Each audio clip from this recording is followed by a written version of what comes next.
Hello, and welcome to the Physical Therapy Owners Club podcast. I am your host, 𝐁𝐁𝐨𝐮𝐭, and this is part two of my conversation with John Bradley. He is the CEO of Performance Physical Therapy with 3PT clinics in Northern Delaware. Thanks for sticking around a little bit longer, John. I appreciate it. My pleasure. I could talk all night on this, Nathan. Well, if you listened to part one, we talked about what it takes to develop leadership within ourselves as PT owners, or at least that was most of our focus, that the recognition that we need to step up as leaders within our own clinics first. And then I think, what do you think, John? You kind of have to do that first before we can expect to find leaders within our own clinics, right? Yeah, you have to sharpen your own knife. The way you slice through your day. If you're dull because you're not on board with the self-awareness, self-management, you're not aware of how people, the social awareness, the other part of emotional intelligence. How are people? If you're totally blind to how people are reacting to you, you can take all the leadership training in the world, and it's not really going to help you, Yeah. because you really need to know how people are responding to how you behave. Even very simple things, this is something else that Simon Sinek uses as an example. If you walk down the hall and you're on your way to a meeting and you pass anyone in your organization and you ask them, how are you doing? You better be willing to stop and listen to how they're doing. And if they begin to speak and you say, oh, I'm sorry, I'm running late for a meeting, you know, that's not good. That is not good. And I can guarantee you that's probably not the person, even if they want to do something to help you and move you forward as a company, even if they just want to volunteer for some community service event, they're not going to, that response you gave them is not making them feel good. So those are the little things we talked in the first segment about consistency. You know, being the right way all the time, or as much of the time as you possibly can. That is so important. You don't have to bring flowers every day, Right. you know. But if you come in with a great greeting to your front desk person every single day, I don't care how you feel. You come in with a good greeting, Mhm. because you may think you're the best PT in the clinic, or you may have a great clinical PT, but by golly, that front desk person is critically important, because that's the face of your business. That As person really needs to feel safe and comfortable and feel like, man, these folks have my back. as an owner is looking to start expanding their maybe they recognize they need more time to spend on admin things, they need more time to open a second clinic, they need more time to work on the business, marketing, recruiting, you name it. It would help a ton if, say, in that situation, they had a clinic director that was managing production and the providers. Where do you recommend they start as they're considering leadership development within their organization? Yeah. So in other words, if they're looking perhaps at that clinic director, or someone who maybe they're not even at the clinic, they're not in that clinic director seat yet.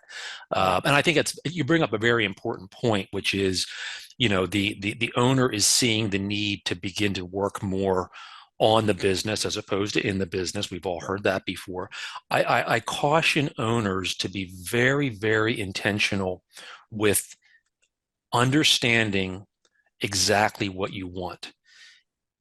Don't create a position around the person or the people's in your clinic.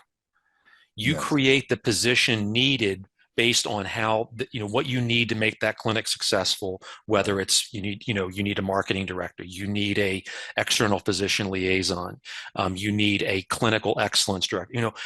There should be a specific need for that position, with roles and responsibilities that perhaps you have now, but you really can't do it all. You need to offload that stuff. You need to create that position and understand what you are looking for, and then you begin to look around.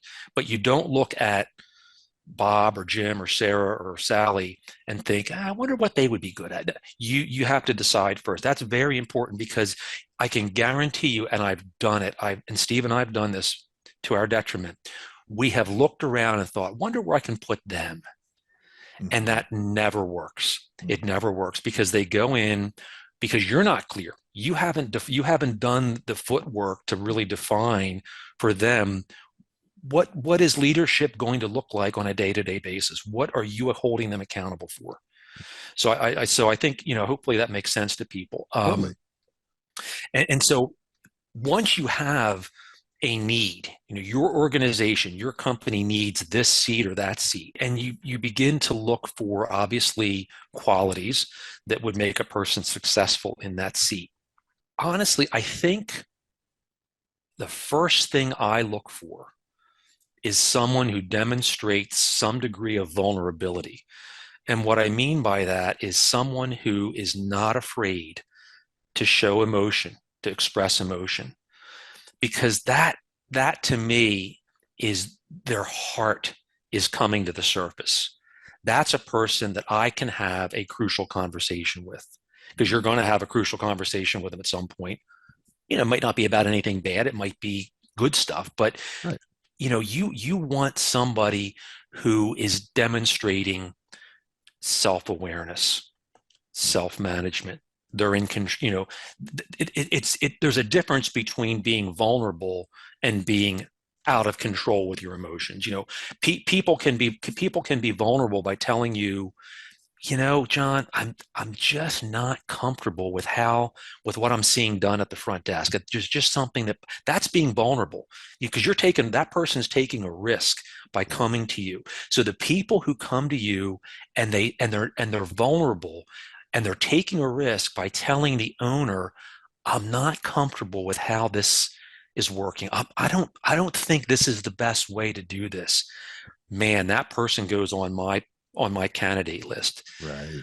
Right. Because that person's going to be the one who is probably going to take the first step, you know, in moving toward getting their roles and responsibilities executed. Um, I like that your 2 points there. Number one, setting up the job description first instead yeah. of finding the Hmm. personality and then creating the job description. Yes. Yes. Because I have coaching clients who they say, "How do I go about finding a clinic director?" And I say, "Well, it kind of starts with you determining what an ideal clinic director looks like. You're sitting above them per se on the org chart, right? They report to you.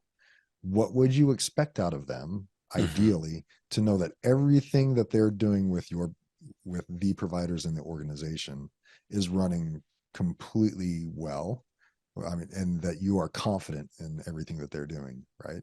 So, what reports do you need to see? What KPIs need to be, what things need to be brought to you, and that kind of stuff.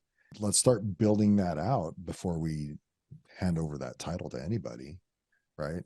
And then your second part is I love finding people who, what you're describing to me is someone who is looking at an organization through a leader's perspective or a leader's Yes. lens. Yes. There's, hey, something's wrong over here, and I'm not okay with it, even though I don't own the company.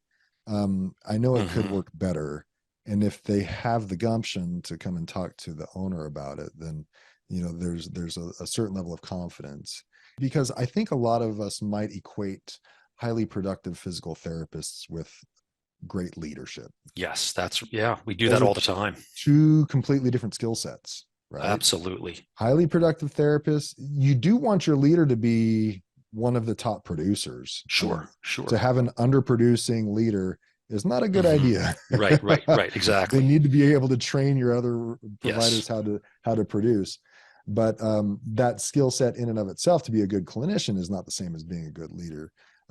Like you talked about in our first episode, you can be a great clinician as you were when you were a young owner who knew how to handle all of the cases that were brought before you, but that didn't make you a good leader. It Yeah, just that's made you right. a good clinician, right? And Yeah. people might have followed you, but they followed you because they got the paycheck from you, not because they wanted to follow you. Hmm. Right. And Yeah, so it's important absolutely. to find opportunities for them to, if they're not coming to you with some of those issues, right, that's ideal that they do. Yep. But if they're not coming to those, come up with those issues, we talked also in the first episode about finding solutions amongst the team. Hmm. and people who come up with solutions and are willing to act on them. So maybe we come up with the solution. The team comes up with a solution to a problem that you bring forth or they bring forth. And maybe a follow-up question is, who's willing to take this on? Yeah. Yeah. The people that, typically raise their hand first, and whether Uh-huh. that's, a business or clinical issue that needs to be solved, or a program needs to be developed, or whether it's the road cleanup that you do every 6 months, that you Yeah, maybe sponsor the it's road in your the community. physical therapy month Yes. party, or Yes. what are we going to do for Halloween this year? Yeah. Who's gonna take care of it?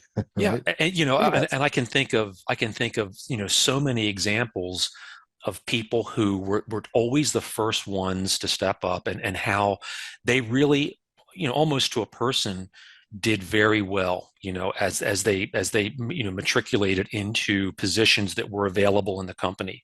right. Um, I think I think the other thing too, that, and this is, somewhat of an intangible, but it's definitely a very strong indicator, and that is, what is that person's commitment to service? How often do you see them helping other people when they don't need to? Steve and I developed this. Maybe we heard this from somebody else. I don't think any idea at this point in my life is original. I've probably stolen everything that I use.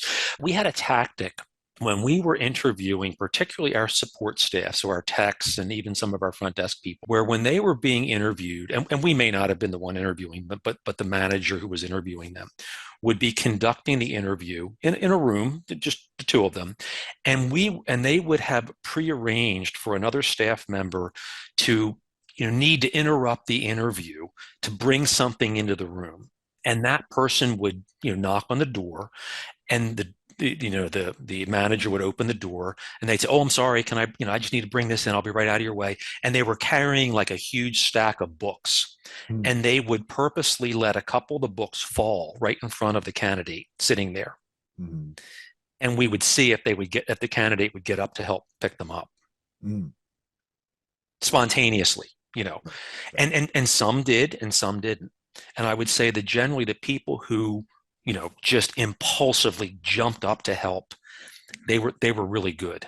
They were good employees. I mean, there was something in there that was almost a reflexive service response. The person who is very consistent in their behavior. You hear this theme again: consistency. You're Right. looking for consistent behavior. They always show up on time. Kind of goes without saying. Hmm. They're the ones who always maybe do a little bit extra without ever being told to. They're the ones who you observe asking another support staff person, are you doing okay? Is there anything I got a few minutes, I can help you. Hmm. That's who you're looking for, really. Because There's that's really that's what you should have been doing. That's what you should be doing with your staff as a leader, as the owner. So you want them to be the leader that you have become, hopefully. Yeah, the person who remembers the birthdays and buys the Exactly. card without you asking. Right. Yes. Yeah. And the That's nice. front desk person who greets the elderly female patient and remembers, "Hey, this weekend was your granddaughter's birthday party. How did it go? Was she surprised?" That, oh boy, that is just golden, because right away that patient's day has just been made exponentially better because they immediately felt special.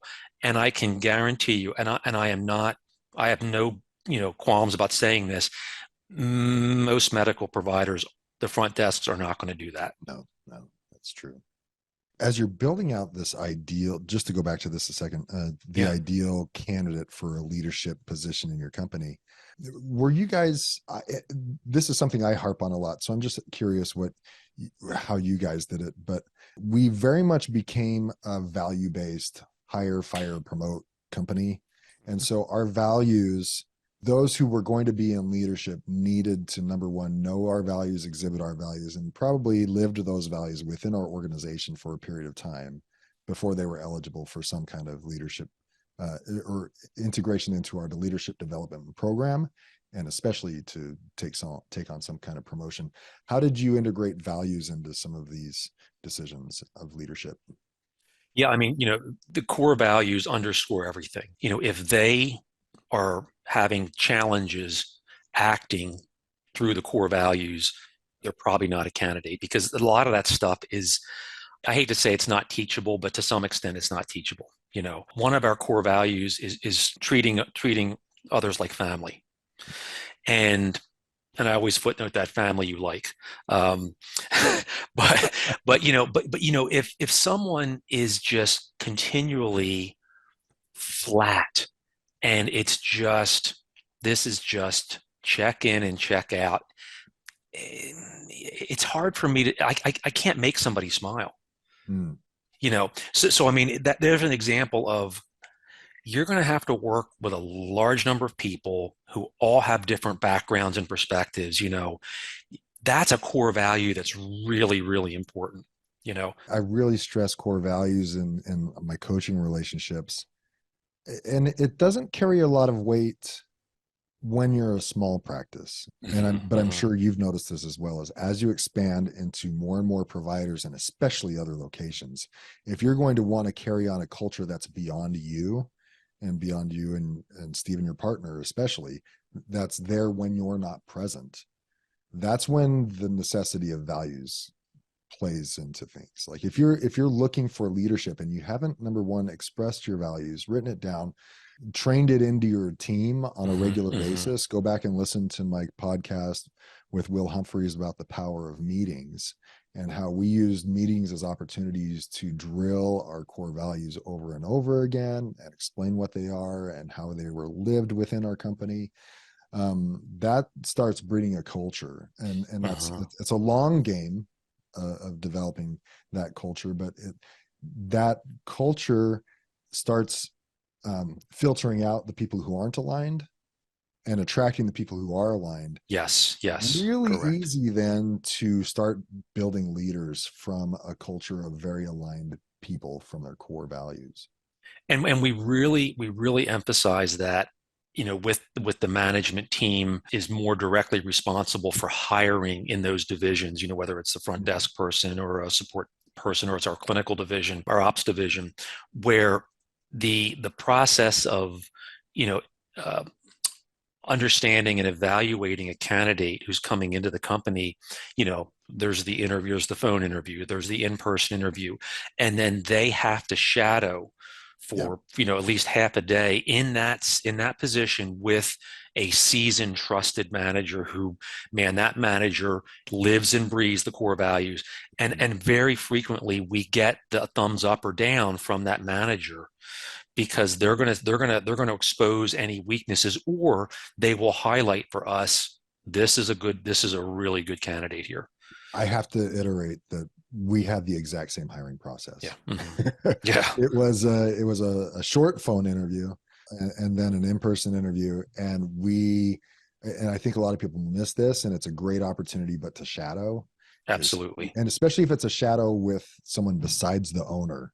Oh yeah. Yeah, Steve and I stopped having therapists shadow us years ago, yeah, because right now we're everybody's father. I mean, right. age wise, it's like being with dad. Oh, I Yeah, don't want to say anything. We put yeah, them typically with a clinician who's closer in age, because there's a bit of a disarming effect where totally. maybe their real person, I mean, you know what I'm talking about, their real personality Yeah. comes out. Yeah, they can blow smoke in front of you for 30 to 60 minutes, but you Absolutely, get them in there for a absolutely. few hours in front of a soon to be peer or Yes, yeah, an assumed peer, then that can let a lot of guards down and show the real personality. absolutely. And if they don't like work, if your team member doesn't like the person who's shadowing, then you're not going to hire that person. Yeah, It's going to be really hard to absolutely, hire them after that absolutely. fact.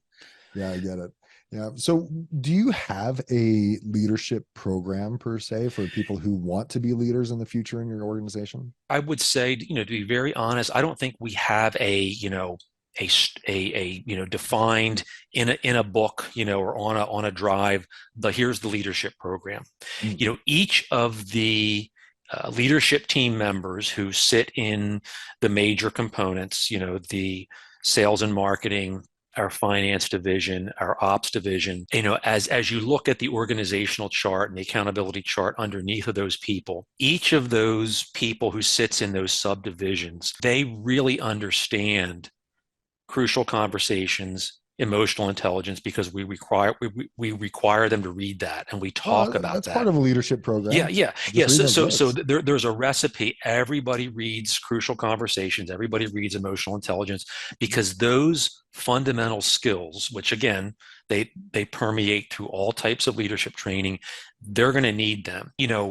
If in that process of moving someone into that leadership position as they're onboarding with this leadership training that we're doing, and they'll spend time with me, they'll spend time with our COO, who's highly trained in leadership and training and theory. They'll spend time with Steve.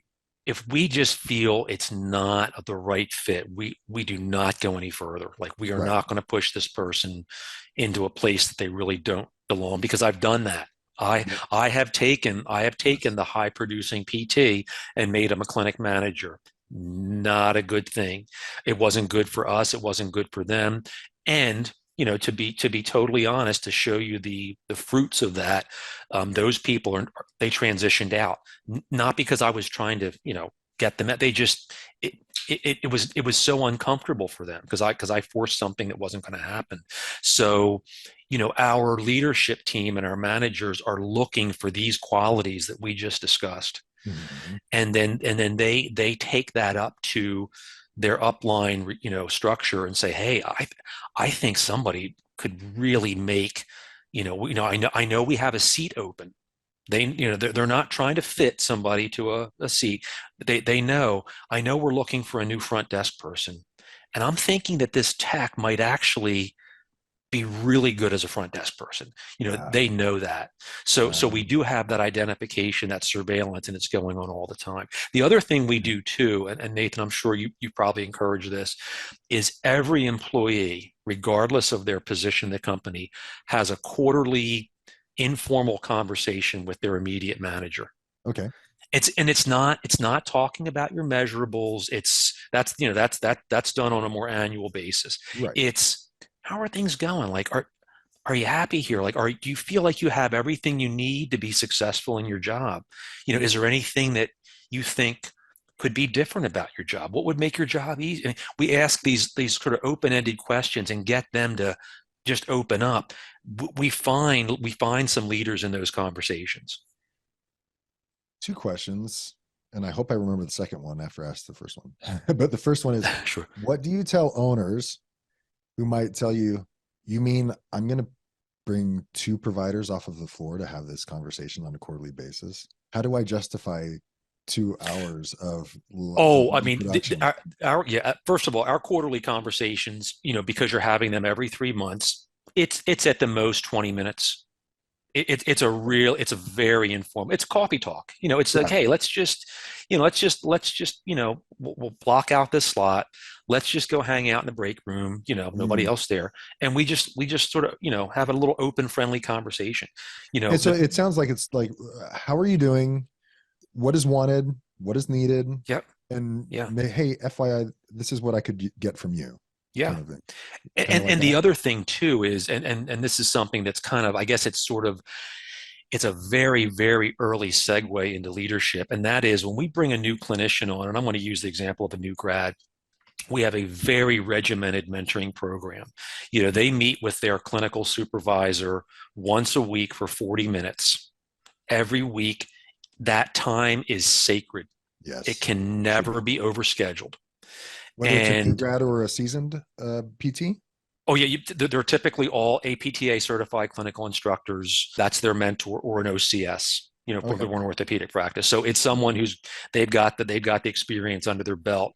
Do you take a seasoned PT through this mentorship? A lot of it is done through an assessment of where they've been. If they've come from a very similar practice to ours, they Okay. may not need that mentoring like That much clinically, time. Yeah. but Okay. we do mentor them from a cultural standpoint Yes. On and a process values and standpoint. Like, processes. Yes. yeah, Sure. it's just because everybody does something, it does their stuff a little different. The schedule's Right. different, how EMR the is different. therapists handle their schedule, Yeah. so there's some mentoring even for more saged clinicians. But that mentoring program is another opportunity to have a more intimate time with someone, to really begin to identify, like, wow, they're really displaying some qualities here that are good. Gotcha.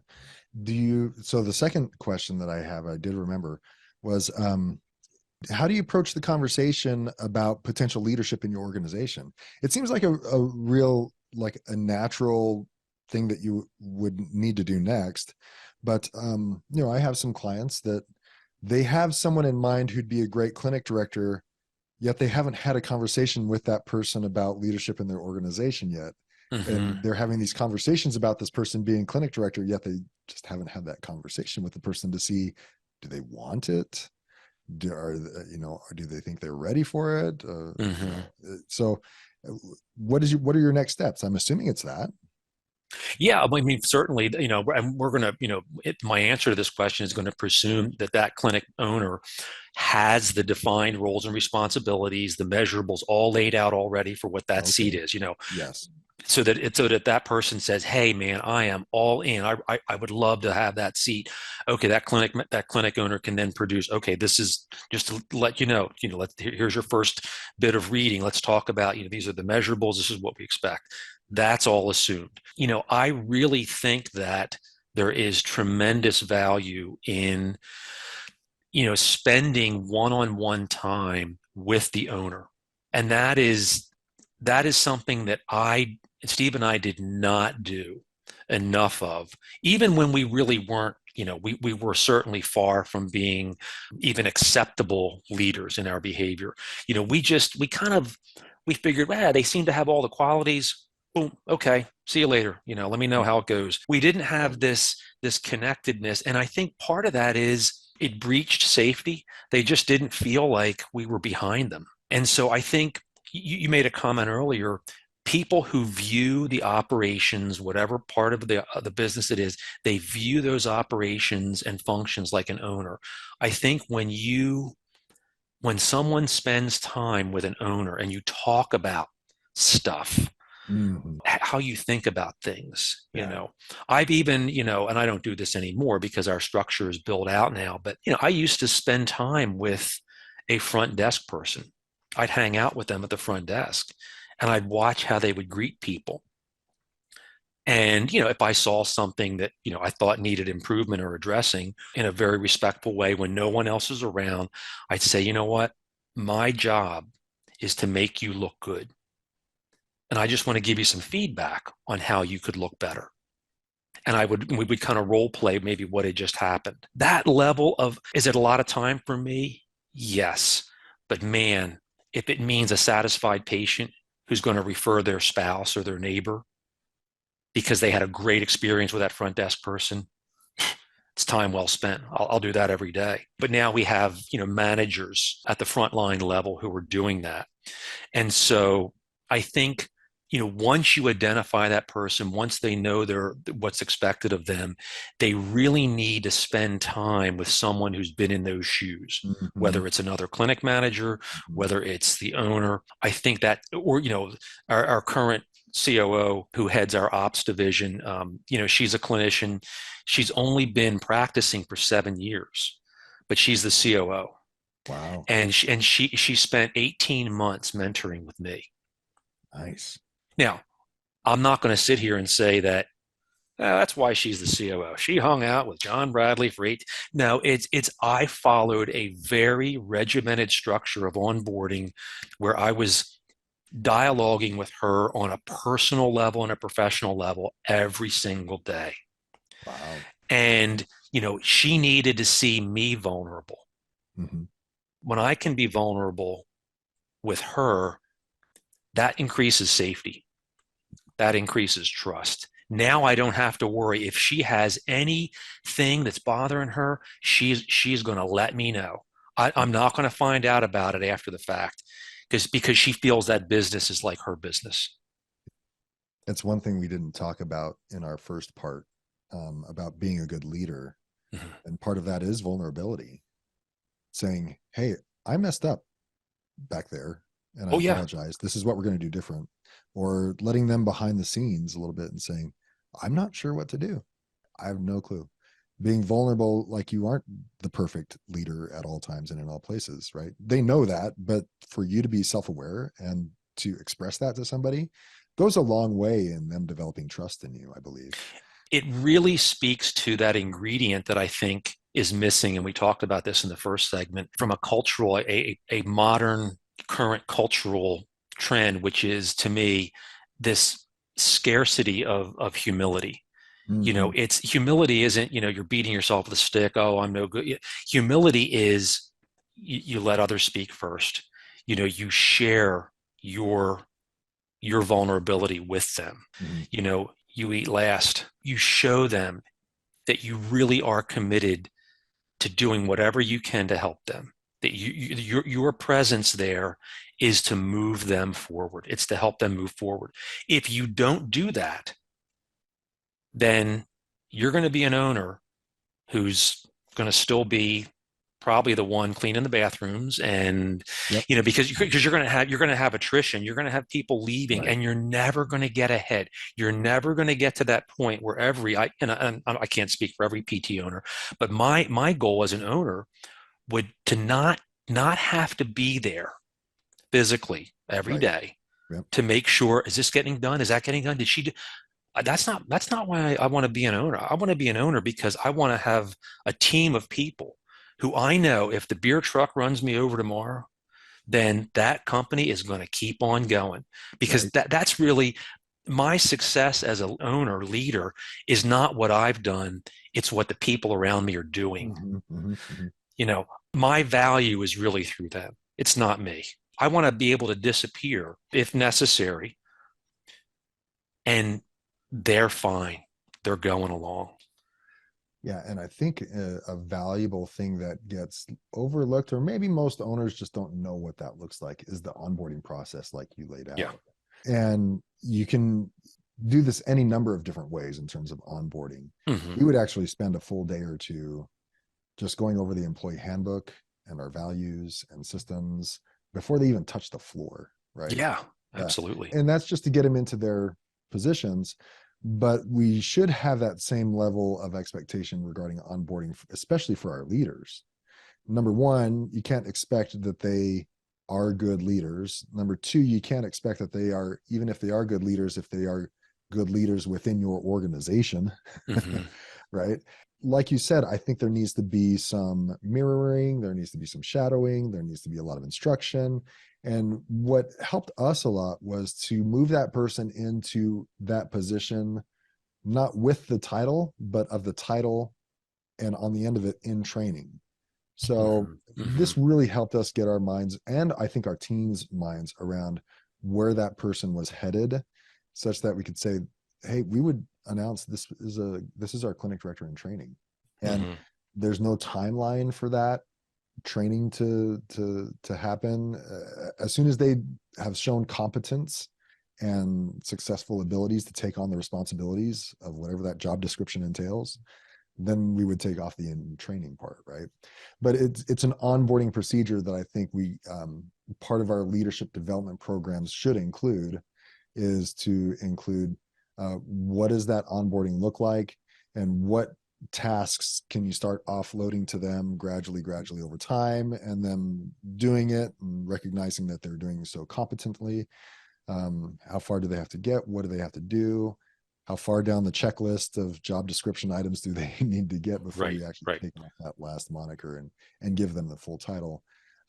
Because we learned, like you did, you'd give someone the title, you'd give someone the promotion, and then you'd start the training. And if it didn't work out, well, you can demote them, but it's hard for that person to save face in your organization. You kind of That's just, right. That's right. right? So it was easier to be clinic director in training. If they didn't follow through with that, then they quietly just were no longer the so and so in training, right?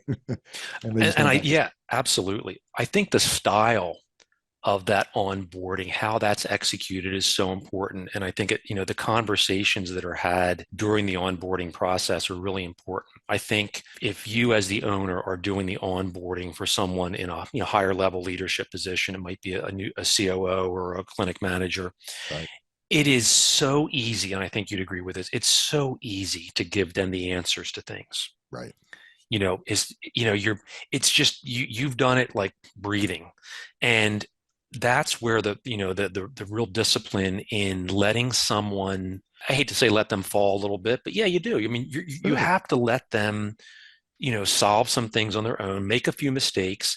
Mhm. And, you, in these conversations, you say, now that this is completed, is there anything you would have done differently? Like, how are you looking at this now? Like, you ask these open-ended questions Right. that are really kind of counter to your gut as an owner, where, you're sort of biting your nails thinking, oh my gosh, I hope she does this. I hope, you have to hold back from that and let them develop, because you need to let them understand the process Right. of, you know, um, having, even if it's a conversation, even if part of, what you're where you're on the onboarding is them having a performance evaluation, with one of their reporting employees, Right. and you're part of that, or you hear things, and you might pick up on, did you hear how they told you this? Like, how did you feel when they responded to the feedback you gave them? Do you think that they picked up, like, that level of really, kind of high level evaluative conversation is such an important part of that onboarding. Right. Right. Because it's very easy to say, okay, yeah, you got this.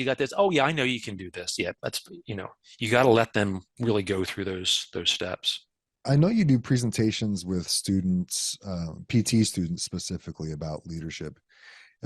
Is there anything else that you tell them in terms of preparing or looking for leadership opportunities in the clinics that they go to? I really gear it in that venue to the relationship that they have with patients in patient care. Okay. Gotcha. So I mean, because it's very relevant to them. I mean, obviously, in PT school, when I'm speaking to folks at that level, the idea perhaps of clinic management, clinic director, leadership, type positions may be a bit out of their wheelhouse at that moment, That's just in down the thinking. road. It's down the road. They need to They're figure out how to treat a patient first. Yeah, they're very focused. And, I try to impress upon them that, this leadership that I'm talking about really is incredibly relevant for how you're going to be with your patients. Mhm. You want your patient, what you want. You're starting with what you want, which is you want that person to get better. How are you going to structure the relationship so that that patient feels safe, has trust in you, and then is going to comply with what you are recommending? And that's where I really try to impress upon them. And even the instructors in their programs agree that, there's going to be that 30% of patients who do not respond to evidence-based practice. They don't. It's just, and go to primary care physicians. They're going to tell you the same thing. So how do you work with that? How do you, and really the strength of that relationship, the safety and the trust is what gets that 30% better. Mhm. It really does. Yeah. And usually when I tell them that, their eyes, sort of bug out, because this idea of talking about humility and service and, you know, demonstrating behaviors that are consistent to that patient, that you want that patient to share your vision and your mission, which is to get them better. It's more important that they have the trust and faith in you than for you to go in there and say, I think this is what we should do. I think this is what you should do. Rather than going through a laundry list of the things that, clinically should be working, let's just try to, you know, you, if something's not working, the first thing you should look at is how is that relationship you have with your patient? Hmm. It really is. Yeah. How am I being with them? How am How, I being with them? Yeah. yeah. Am I walking into the room giving them the answers Mhm. before I sit down in front of them? Or do I sit down and I really look at them and I pause and say, how's things going? Like, how's everything going? Like, you want to know what's going on with them. If they're having, some other problems, don't don't ignore that. Don't walk No. away from that. Lean Right. into that. We do something, I think, in healthcare, and I think it's it may be just partly of a cultural bias too. We tend to be dismissive of vulnerability on our patients. I think, a patient comes in and they're obviously not doing well, and they break down in tears. You know, there are so many times, and I've done it, a lot of times. It's okay. You don't have to. If you're not comfortable, don't. You have to tell me it's okay. Right. That really is dismissive. Hmm. The reason they're crying, the reason they're expressing that emotion is they want to share something with you. Right. Simon Sinek has given a presentation about his experiences in Afghanistan and working with the troops over there. And he talks about this incredible experience of kind of getting trapped in Afghanistan, because of the war conditions, and needing to get on a flight to get back to the U.S. Hmm. And the only flight that was available was a cargo plane that carried caskets of Wow. deceased soldiers. And he's sitting in the cargo bay with flag draped caskets. And when he got back to the U.S., he did a presentation to all the top level military brass. And as he was presenting his experiences over there to share with them, like what his recommendations are as far as team building and all the leadership training that he's schooled in, he became emotional on stage in front of the Joint Chiefs of Staff. He became emotional to the point where he got frozen. And this is just so telling to me. He said, in the corporate world, and I could say in the medical world, we would tell, it's okay. You don't need to, you don't need to go any further. If it's too hard, someone in the back row in this forum of military leaders simply said, go on, go on, get it out. What you have there is important. We need you to finish that for us. Hmm. And we don't do that. We tend to dismiss it. Hmm. And so I think that level of, you know, training of a young therapist is really important. Like, Right. getting them to lean into uncomfortable situations. Hmm. Yeah. Powerful. Powerful. Anything else you want to add?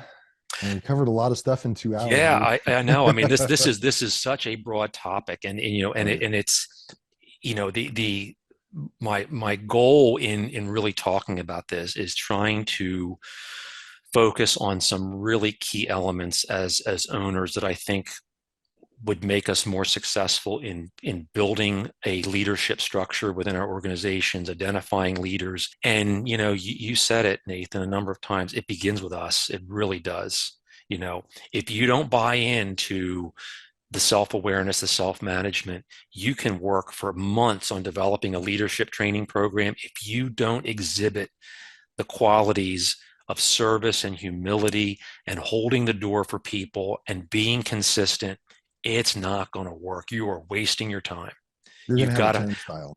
yeah, you've got to fix, I was broken. I was, ignorantly and blissfully broken, and people suffered as a result of that. It Hmm. wasn't until I fixed that. And Hmm. I'm not saying I'm fixed. We're never fixed. Right. We're Right. all a work in progress, Right. and we have clay feet, and we constantly need to build ourselves up and work on ourselves. The more you work on yourself in this realm, your leaders will evolve. Right. They will be the ones who watched you clean the bathroom. And you got to listen to the first episode to hear that story. Um, they're going to be the ones who watched you do the little things every day. They're going to say, I want that.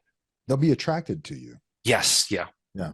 Those who are are aligned in values will be attracted to your values and come and work Hmm. for you. And when you Hmm. have a value aligned business, you have an amazing culture of people who are willing to go above and beyond and lead.